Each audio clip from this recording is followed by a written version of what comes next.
Saudara, kasus pembunuhan Vina, gadis 16 tahun asal Cirebon, Jawa Barat pada 2016 lalu kembali diusut polisi usai kisah tragis ini difilmkan. Seperti membuka kotak Pandora, kasus pembunuhan Vina nyatanya masih menyisakan penggalan puzzle yang belum terungkap. Meski telah menangkap 8 orang pelaku, nyatanya selama 8 tahun berlalu masih ada 3 pelaku lainnya yang belum ditangkap.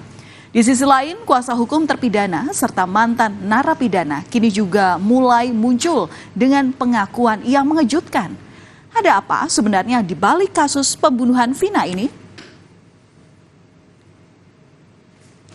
Kasus pembunuhan terhadap Vina dan Eki di Cirebon, Jawa Barat hingga kini terus mendapat sorotan. Salah satu pembunuh Vina yang telah bebas tahun 2020 lalu mulai membuka suara adalah Saka Tatal, mantan narapidana yang divonis 8 tahun penjara, di mana pria berusia 23 tahun ini mengaku ada kejanggalan selama proses penyelidikan saat itu. Dalam ceritanya, Saka yang saat itu berusia 15 tahun tiba-tiba ditangkap. Di kantor polisi, Saka menyebut diperlakukan secara tidak manusiawi hingga akhirnya terpaksa mengakui terlibat dalam kasus pembunuhan Vina dan Eki. Baru nyampe mau nganterin motor udah ada polisi. Saya datengin, saya kan ke situ niat cuma nganterin motor. Malah saya ikut ditangkap juga tanpa sebab apapun. Nggak ada penjelasan apapun. Langsung dibawa. Nyampe di Polresta, saya langsung dipukulin. Suruh mengakui apa yang bukan saya lakukan. Akhirnya ngaku juga itu karena terpaksa. Nah, terpaksa udah nggak kuat gitu. Udah nggak kuat lagi. Sekarang kan dengar ada 3 orang yang DPO. Kenal nggak sih masyarakat? Dari ketiga tersebut saya tidak mengenali semuanya. Seiring kembali diusutnya kasus pembunuhan Vina, keluarga salah satu terpidana hukuman seumur hidup juga merasa terintimidasi. Suratno yang merupakan orang tua terpidana Sudirman mengaku takut dan tertekan karena banyaknya orang yang mendatangi rumahnya. Entah apa yang diharapkan dari pria 69 tahun ini, namun demi keamanan keluarga, ia bersama anaknya kini tinggal di rumah kuasa hukumnya.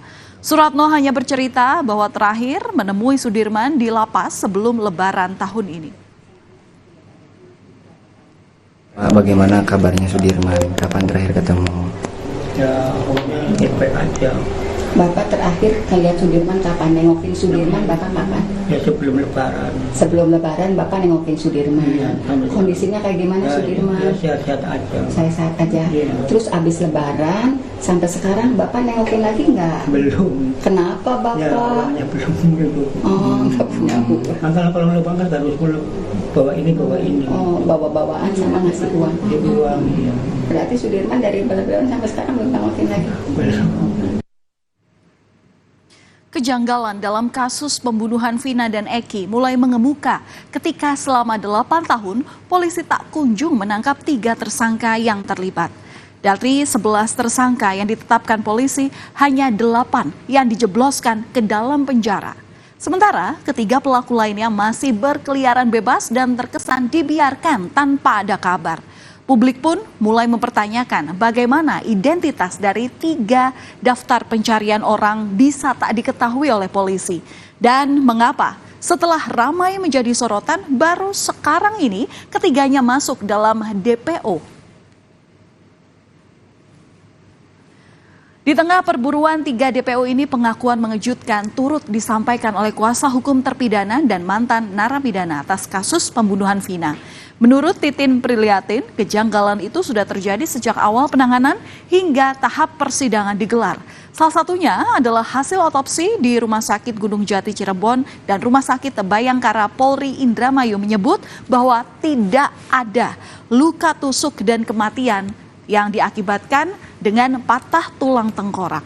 Sementara jaksa memberikan putusan berdasarkan berita acara bahwa Eki ini mengalami luka tusuk di bagian dada, perut, dan bagian tubuh lainnya hingga menyebabkan kematian.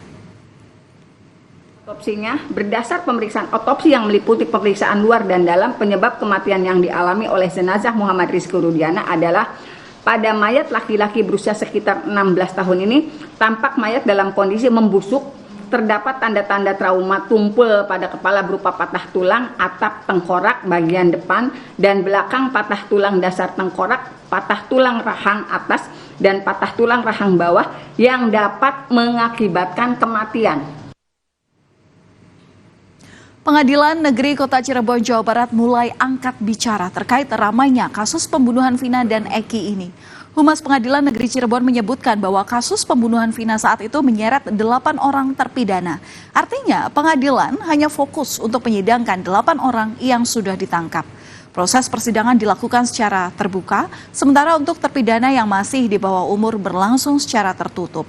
Kasus ini pun juga sudah melalui tahapan kasasi hingga gerasi di tahun 2019, namun ditolak. Semua sudah mengajukan, mereka adalah mengajukan kasasi, yaitu upaya hukum sampai ke gerasi tahun 2019. Hasilnya? Saya belum nggak bisa, seperti 7 terdakwa ya, 7 terpidana itu ya. Ya, semuanya yang diponis seumur hidup. Tuh. Hasilnya gerasi itu? Gerasi ditolak. Iya. Kapan itu? Ya 2019, saya tanggalnya saya nggak tahu. Kalau tanggal saya harus pastikan lagi, cuma saya udah lihat berkas dia bahwa dia mengajukan upaya hukum gerasi. Dan hasilnya ditolak. Untuk mengusut kasus yang sudah inkrah di pengadilan, Kompolnas mendorong Polda Jawa Barat untuk segera menangkap 3 orang yang telah ditetapkan sebagai buron sejak 8 tahun lalu. Kompolnas juga meminta polisi segera merespons pengakuan kuasa hukum terpidana soal adanya dugaan penanganan yang tidak sesuai prosedur. Menurut Kompolnas, hal ini perlu dilakukan agar penanganan kasus pembunuhan Vina bisa transparan. Polda agar segera sungguh-sungguh sesuai dengan prosedur dan SOP untuk bisa menemukan dan menangkap, agar ketidakpastian ada hal-hal yang selama ini terkesan seolah-olah ditutup-tutupi agar segera bisa dituntaskan. Apa yang dimaksud kuasa hukum terpidana pada saat ini seolah-olah ada yang unprosedural, tentu ini kita dorong Polda sepatutnya bisa merespon apabila ada hal-hal yang dianggap unprosedural.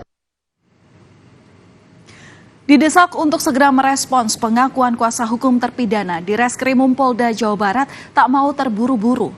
Melalui pesan singkat kepada jurnalis Kompas TV, Kombes Surawan bilang, nanti saja kalau sudah tertangkap. Kombes Surawan ingin 3 DPO ini menjadi fokus terlebih dahulu untuk menuntaskan kasus pembunuhan Vina dan Eki. Terkait pencarian terhadap 3 DPO dalam kasus pembunuhan Vina serta Eki, Direktorat Tindak Pidana Umum Bareskrim Polri memberikan bantuan terhadap Polda Jawa Barat. Bareskrim Polri hingga saat ini telah memberikan arahan terkait penyelidikan yang ditangani Polda Jawa Barat. Bareskrim Polri siap membantu perburuan 3 orang DPO sejak 8 tahun ini.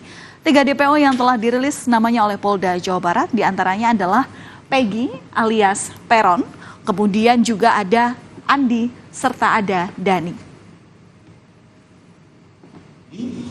Ya, selaku pembina fungsi atau satuan kerja pembina fungsi yang terkait dengan reserse, fungsi reserse, ini telah melakukan atau memberikan petunjuk-petunjuk serta arahan, ya, yang sering kita sebutkan sebagai jukrah terkait penyelidikan dan penyidikan yang sedang ditangani oleh Polda Jawa Barat dalam kasus tersebut.